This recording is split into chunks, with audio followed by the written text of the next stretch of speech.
Hai anak-anak, bertemu lagi dengan saya Cikgu Intan. Jom kita sambung kelas kita bagi unit 9.2 iaitu Sistem Penentu Sejagat atau Global Positioning System.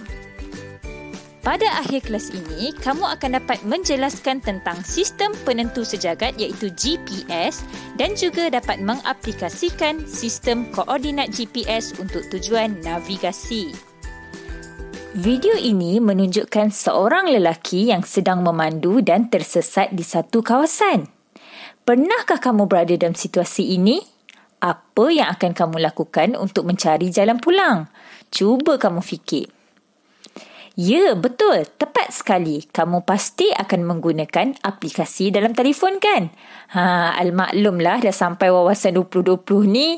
Seperti yang digembar-gemburkan masa kita kecil-kecil dulu, confirm lah teknologi pun semakin berkembang.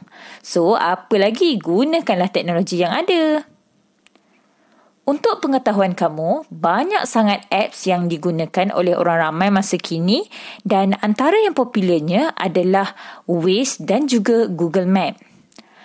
Itu baru untuk cari lokasi. Jangan tak tahu, ada juga apps yang boleh digunakan untuk mengesan ahli keluarga dan juga orang tersayang. Macam-macam apps yang ada. Contohnya Life 360, Family Locator dan macam-macam lagi. Semuanya hanya menggunakan telefon pintar anda. Semua jenis aplikasi pengesan tempat dan manusia yang menggunakan device ini semuanya menggunakan GPS ataupun kita panggil GPS tracker. Tahu guna, sebut pun selalu GPS. Tahu tak apa itu GPS yang sebenarnya? GPS adalah singkatan kepada Sistem Penentu Sejagat. Dalam bahasa Inggerisnya ialah Global Positioning System. Sebab itulah kita sebut sebagai GPS. GPS merupakan suatu sistem navigasi yang memberi maklumat tentang lokasi dan masa kepada penggunanya dalam semua keadaan cuaca. Macam mana tu ya? Mudah saja. Sekiranya kamu sedang mencari suatu tempat, kamu hanya perlu membuka apps tersebut dan kemudian type alamat atau nama tempat yang ingin kamu tuju. Kemudian, GPS akan membantu kamu dengan cara memaparkan arah laluan dan masa yang dijangka untuk kamu sampai. Dan yang menariknya, kalau kamu guna Waze, dia siap bagi tahu lagi tahu ada polis ke kat depan, ada kemalangan ke kat depan dan berapa kilometer lagi. Hebat kan? Jadi, secara ringkasnya, kegunaan GPS ni adalah untuk tujuan navigasi bagi pelbagai jenis pengangkutan, sama ada pengangkutan di darat, laut, udara dan juga angkasa. Semuanya menggunakan GPS untuk tujuan menentukan posisi dan kedudukan sesuatu.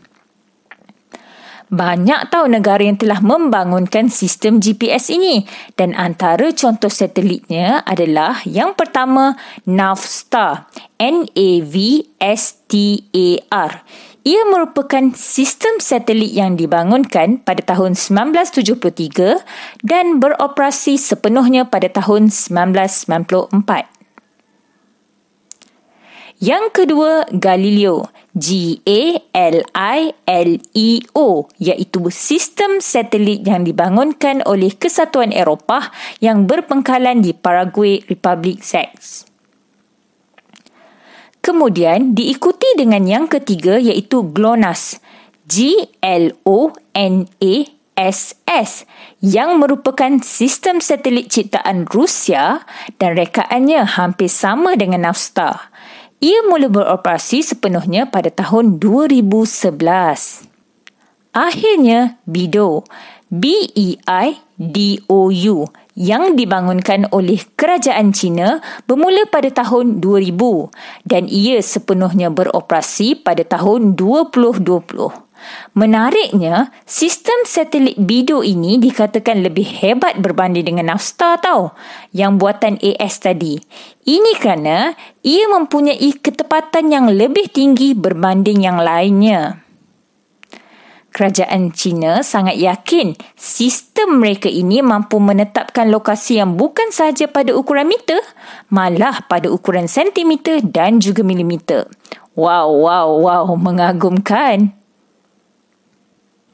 Jadi, kamu tahu tak macam mana GPS boleh jadi sehebat tu? Mesti ada pengurusan di angkasa yang hebat juga kan? For sure lah. Jadi, sekarang saya akan tunjukkan pula bagaimana GPS ni berfungsi. GPS terdiri daripada 3 segmen, iaitu segmen kawalan, segmen angkasa dan segmen pengguna. Jom kita lihat satu persatu. Yang pertama, segmen kawalan. Segmen kawalan terdiri daripada stesen kawalan utama, stesen kawalan utama alternatif dan stesen pengawasan ditambah pula dengan antena arahan dan kawalan. Isyarat yang diterima oleh stesen pengawasan dari satelit GPS dihantar ke stesen kawalan utama yang akan menjanakan mesin navigasi di bumi. Antara maklumat yang dihantar dari antena bumi ke satelit GPS termasuklah posisi satelit GPS, faktor pembetulan waktu pada jam satelit GPS, data atmosfera dan juga almanak. Tahu tak kamu apa itu almanak? Almanak adalah informasi pelbagai bidang tertentu. Ia adalah statistik dan data yang disimpan seperti laporan kaji cuaca, tarikh gerhana dan sebagainya. Yang kedua, segmen angkasa. GPS terdiri daripada satu rangkaian satelit. Satelit GPS mengorbit bumi pada ketinggian orbit 20,000 km. GPS lazimnya dikenali sebagai orbit separuh segerak bumi. Dan nama pun separuh, maka ia bergerak dalam tempoh orbit lebih kurang 12 jam. Dalam GPS, sekurang-kurangnya 4 satelit GPS dapat dilihat pada sudut 15 darjah atau lebih daripada paksi ufuk pada setiap masa dari semua lokasi di bumi. Antara maklumat yang dihantar dari satelit GPS ke alat penerima GPS termasuklah maklumat tentang posisi satelit GPS dan masa isyarat itu dihantar. Yang ketiga, segmen pengguna. Pengguna GPS merupakan sesiapa sahaja yang menggunakan alat penerima GPS seperti telefon pintar ataupun laptop. Lokasi bagi sesuatu tempat dapat ditulis dalam 2 jenis format penulisan seperti berikut. Yang pertama, darjah, minit dan saat yang dipanggil sebagai DMS. Darjah, minit dan saat. Yang kedua, dalam bentuk format penulisan darjah desimal ataupun kita panggil sebagai DD, darjah desimal. Jadi, koordinat GPS inilah akan dibaca oleh sistem GPS untuk menentukan lokasi sesuatu tempat.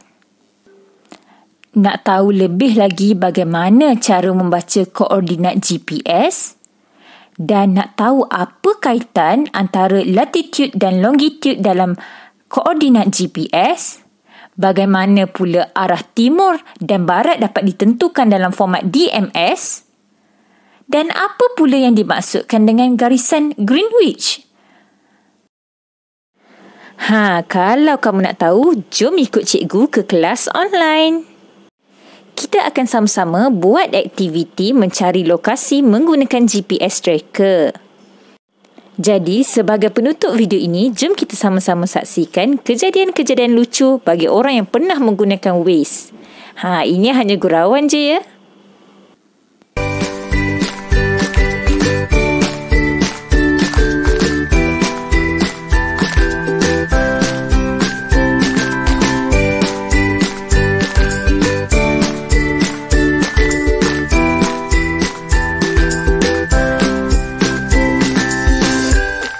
Terima kasih kerana menonton. Jangan lupa tekan button like, share dan subscribe.